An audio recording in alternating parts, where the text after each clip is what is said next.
नमस्कार, मी अनिल उपाध्ये. शिवसिद्ध बातमीपत्रात आपलं स्वागत आहे. पाहूया आजची बातमी. करवीर तालुक्यातील गांधीनगरमध्ये एका निराधार, आजारी, भटक्या, फिरस्त्या 45 वर्षीय व्यक्तीला आधार देण्याचे काम दी इंटरनॅशनल ह्युमन राईट्सच्या गांधीनगर शाखेच्या कार्यकर्त्यांनी केले असून तो मूळचा मुंबई इथल्या वाशीमधील असून लालसाहेब मुबारक असे आहे. लालसाहेब मुबारक हे सकाळपासून गांधीनगरमधून फिरत असताना उन्हाचा कडाका मोठ्या प्रमाणात असल्याने ते अतिशय थकलेले दिसून येत होते. परंतु ते एका जागी न थांबता भिंतीचा आसरा घेत फिरत होते. यावेळी ही बाब विजय जयस्वानी यांच्या लक्षात आल्यानंतर त्यांनी ह्युमन राईट्स संघटनेचे महाराष्ट्र राज्य सचिव गणेश देवकुळे यांना या व्यक्तीबद्दल माहिती दिली. यानंतर संघटनेचे पदाधिकारी व सदस्यांनी घटनास्थळी जाऊन लालासाहेब यांची विचारपूस केली. त्यांना एका ठिकाणी सावलीमध्ये बसून त्यांच्याबद्दल जाणून घेण्याचा प्रयत्न केला. त्या व्यक्तीने नाव लालासाहेब मुबारक असल्याचे सांगितले. गाव वासी, मुंबईचा असल्याचे सांगतो. लालसाहेब हिंदी भाषा बोलत असताना अधूनमधून इंग्लिश बोलत होते. सुशिक्षित बोलणाऱ्या या व्यक्तीची अवस्था अतिशय बिकट झालेली पाहायला मिळाली. वाढलेली दाढी, केस, एकावर एक चढवलेले कपडे आणि त्यांच्या अवस्थेमध्ये होणारी दुर्गंधी हे पाहून त्यांना गांधीनगर इथल्या पंचगंगा नदी घाटावर नेऊन केस दाढी कापून स्वच्छ अंघोळ घालून नवीन कपडे घालण्यात आली. नंतर त्यांना कोल्हापूर इथल्या महानगरपालिकेच्या मार्केट यार्ड जवळील टोल नाक्यालगत असणाऱ्या बेघर संस्थेमध्ये दाखल करण्यात आले.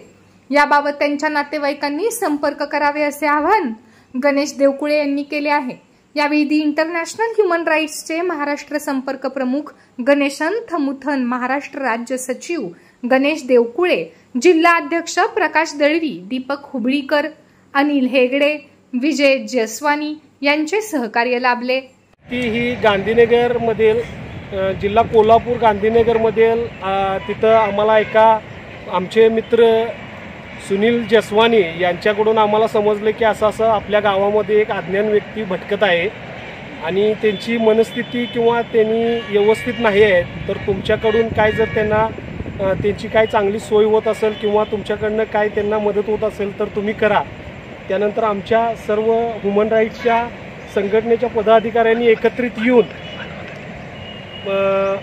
येऊन ह्या व्यक्तीशी भेट घेतली. भेट घेतल्यानंतर त्यांना आम्ही इथं नदीवर आणून, पंचगंगेवर आणून त्यांना स्नान वगैरे घालून त्यांचे केस दाढी वगैरे करून आता त्यांना राहण्यासाठी आम्ही कोल्हापूर महानगरपालिका बेघरमध्ये आम्ही त्यांची राहण्याची सोय आता करणार आहोत. तर ह्यांच्या सांगण्यानुसार हे म्हणत आहेत की महाराष्ट्र येथील मुंबई वासी या गावचे रहिवासी आहेत आणि दुसरी गोष्ट म्हणजे एक मुस्लिम बांधव आहेत. त्यांनी म्हणतात की त्यांचे स्वतःचे नाव लालू मुबारक आहे. तर कोण यांच्या संबंधितली जर कोण व्यक्ती असेल किंवा कोण जर संबंधित रिलेटिव्ह जर कोण असेल तर त्यांनी खरोखर यांच्याशी संपर्क साधून या भटकलेल्या माझ्या बंधूला त्याच्या घरापर्यंत पोहोचण्यासाठी प्रत्येकाने मदत करावी अशी विनंती. आमच्या शिवसिद्ध न्यूज चॅनलला जर तुम्ही अजूनही सबस्क्राईब केले नसेल तर सबस्क्राईब जरूर करा, लाईक करा, शेअर करा आणि कमेंट देखील करा. बेल आयकॉनवर अवश्य प्रेस करा. शिवसिद्ध न्यूजसाठी गांधीनगरहून प्रकाश दळवी.